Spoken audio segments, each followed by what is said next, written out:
Does anybody see anything wrong with me? Well, except for the lacial chub around the middle and the lack of hair maybe. But I think I got a pretty nice shaped head to pull it off anyway. Most cases of TBI have no obvious symptoms. I am a TBI survivor who has been forgotten about due to the invisible nature of this disability.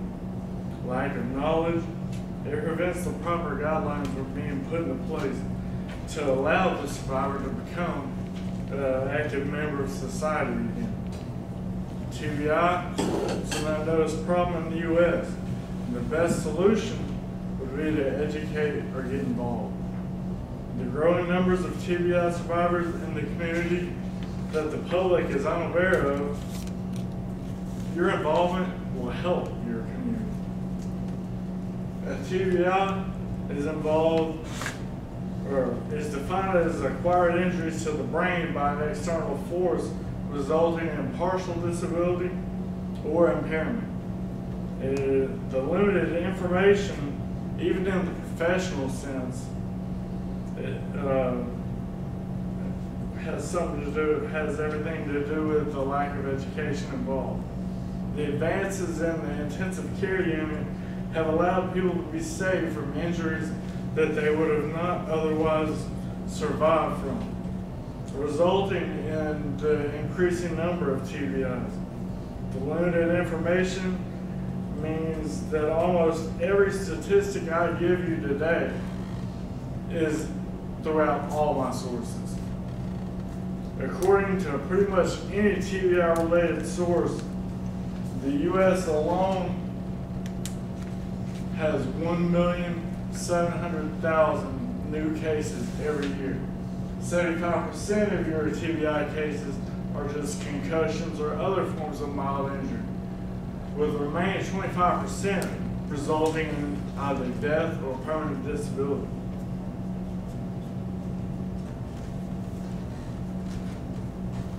In every single age group that there is, the rates for males are drastically higher than that for females. In the age groups of 0 to 4 and children, your adolescents 15 through 19, and adults 65 and over, they're the most susceptible to sustaining a TBI. According to the Tennessee Department of Health, the 3 leading causes of a TBI in Tennessee alone are mostly attributed to falls, motor vehicle accidents, or violent injury homicide. I kind of question the homicide because you're dead at that point. You're really not injured. The documented symptoms they include, but they're not limited to, slurred speech, vision impairment, hearing, coordination issues, balance problems. You have a loss of muscle control, emotional control issues, you have anxiety, short or long-term memory loss. You can become easily confused or angered, and in some cases, people have excessive physical reactions to the confrontations that they encounter. On June 26, 2005, I flew through the front windshield of my car, bounced off the highway at 80, out at a meeting, and woke up a month later.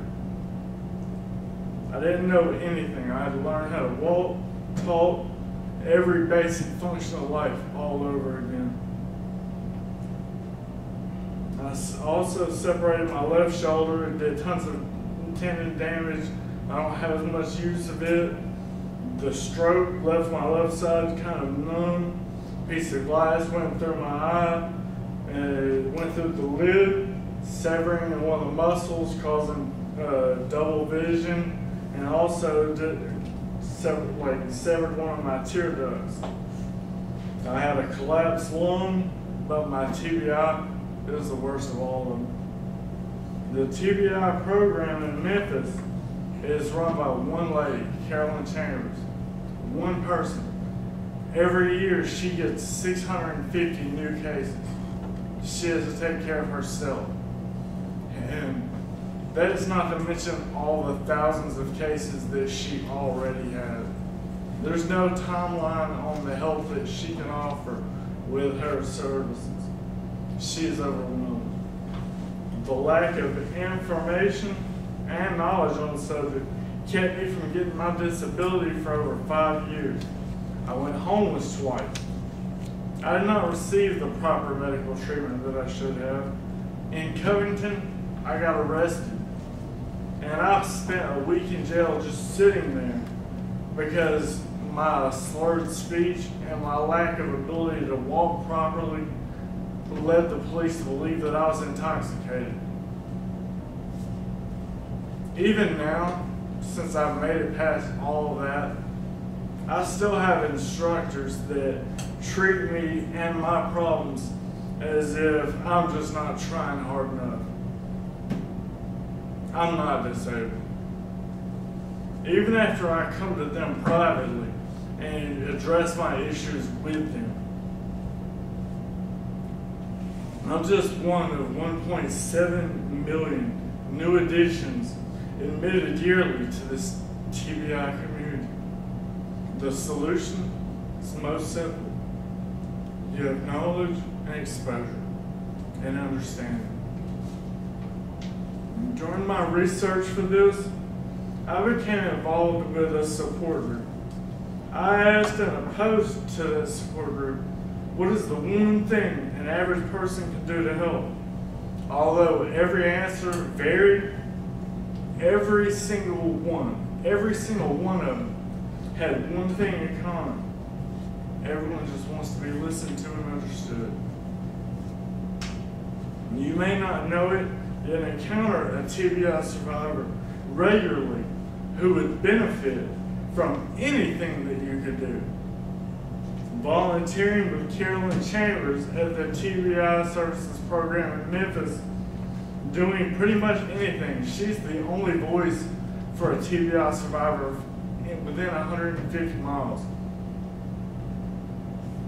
And just be aware, we've all got issues. And we could all use just a little bit of caring and understanding. Maybe some consideration. There are thousands of good causes to donate your time and efforts to. And most all of those receive more exposure, so they receive more volunteers. It's a relatively new issue, and there are few, if any, organizations that desperately need help, donations, anything to assist in helping these invisible people. I'm begging you from the bottom of my head that if you're going to do any volunteering in the near future, please consider the Traumatic Brain Injury Services Program in Memphis. And now, I'd like to leave everybody with the strongest motivational quote that I've come across since my accident. It's by Ernest Hemingway.